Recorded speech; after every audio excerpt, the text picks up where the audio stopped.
So the Detroit Pistons with the lead so far in this half, 56-52, thanks to 17 points off the bench from Caris LeVert. That's the most points he scored so far this postseason. Here's your game you can trust, presented by American Express. Cleveland with 13 points off of 10 Pistons turnovers, but the Pistons dominated the glass, 21-14, and then shot 50% from three, and they also shot 54% from the field. But let's stick with Caris LeVert, Melo, and what he was able to bring, because it was almost like instant offense and energy off the bench when he entered onto the court. Caris came off the bench and gave Detroit what they needed, another scorer. I know Cade is happy to see Caris come off the bench and give him that production.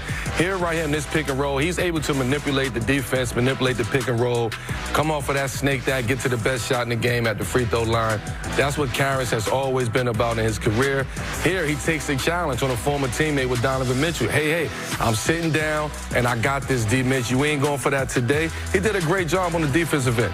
Here, right here, he's very active. He's moving without the ball. Cade Cunningham finding him. We talked about Cade finding people in the corners and trusting the corners. It wasn't Duncan. It was Caris. And as a result, Caris is having a hell of a first half. Hopefully, Caris can keep that going in the second half. We talked about, who is going to be that guy to step up to relieve that pressure from Cade, and here we are. Right? But this was what it takes. If you want to be a great team, you're going to have nights like this, right? As we watch in the playoffs, you're having different guys step up every single night. It just happens to be Caris half, I should say. Right. Hopefully, it can continue that in the second half. And he has another guy. Tobias Harris has 14 points also. So you have two guys taking some of that pressure, that offensive pressure off of you.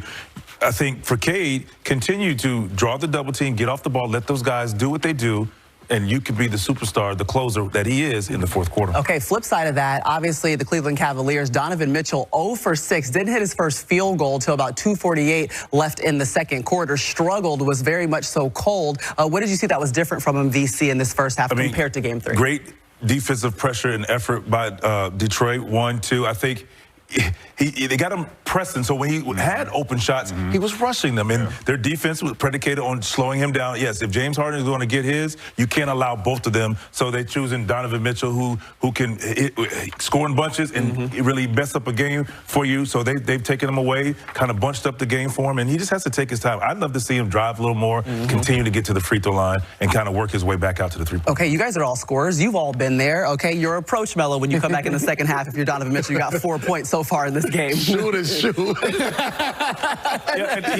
Shoot the ball. They shoot and they don't miss. He's right. And when I say shoot, not just shoot anything. You have to just be aggressive. You have to be relentless. You have to go get it by any means necessary. We're home. The Cavs are home. And I have to bring this home as that guy, as that player.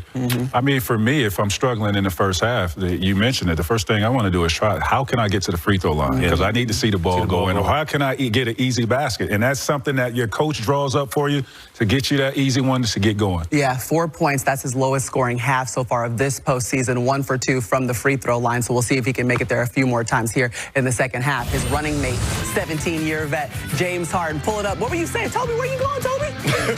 all right. Go ahead. Come on back, Toby.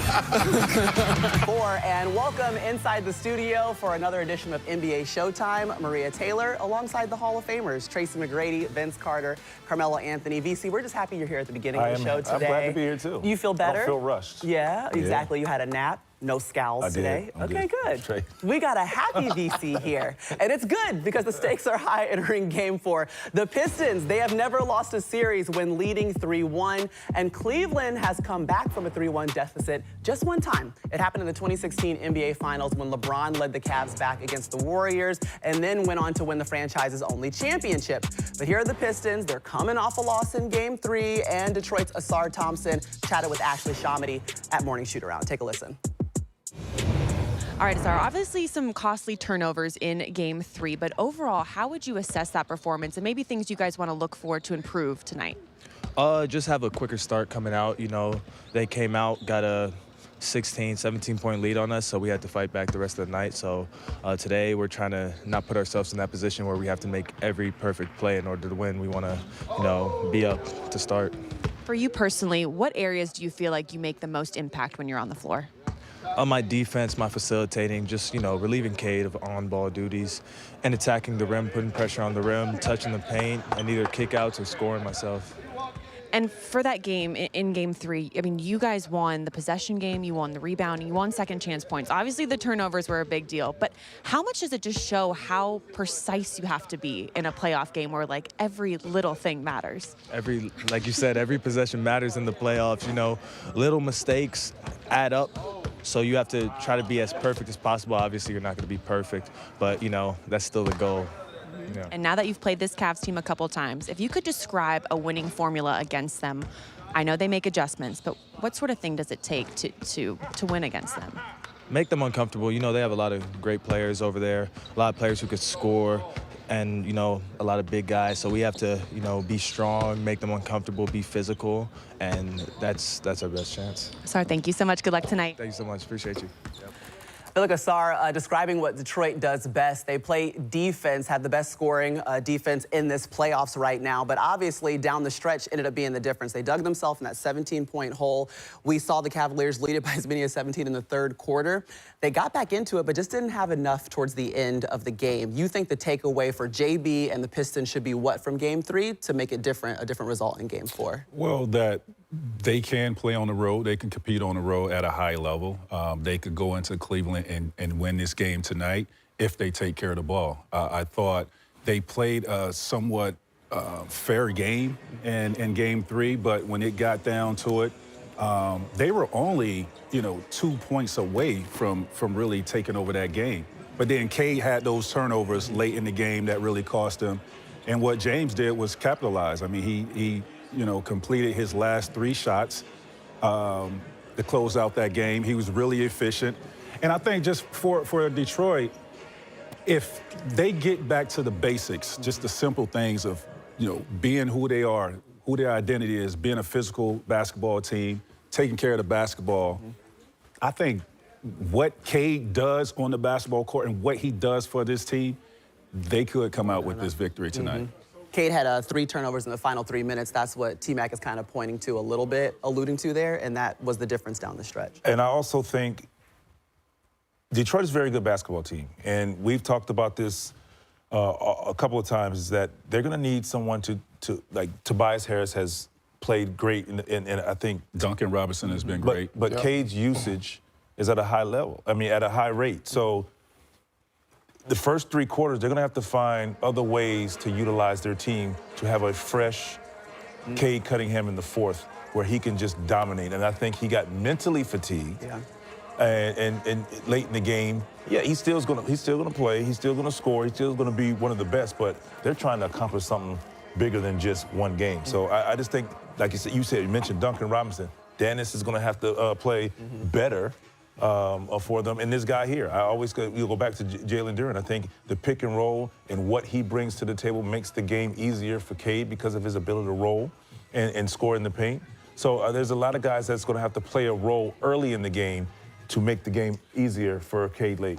And speaking of pick and roll, I think Cade has to trust Duren a little bit more in the pick and roll when he's being faced with those double teams. I think he got to trust Tobias a little bit more on those pick and pops. I think he got to trust Duncan Robinson being in the corner a little bit more.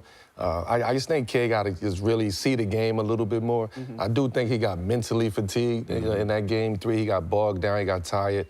I think we'll see a different Cade today. I think we'll see a more refreshed Cade. I think we will see a Cade who watched the film over and over and over and over to see where his turnovers. I think Cade understands and hear the noise about his turnover ratio, right? And I think he'll correct that today. Yeah, I want to speak on Jalen Duren because he averaged 19 points. Yeah, and averaging in the regular season, averaged just 10. Yeah. So let's speak to that. Why do you think he had such a huge drop-off? I mean, obviously, all the attention is on Cade.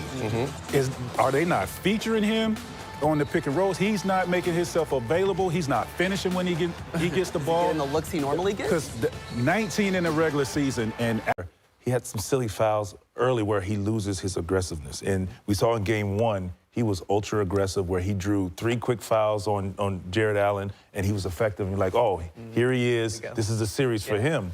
And I just think there are some of the fouls and then some of the missed shots he's still a young guy. Yeah, I was think going to that. sometimes it still gets into your mind. Yeah. I was going to the fact that he still don't understand or how to make game-by-game adjustments. Gotcha. As being a young player, right?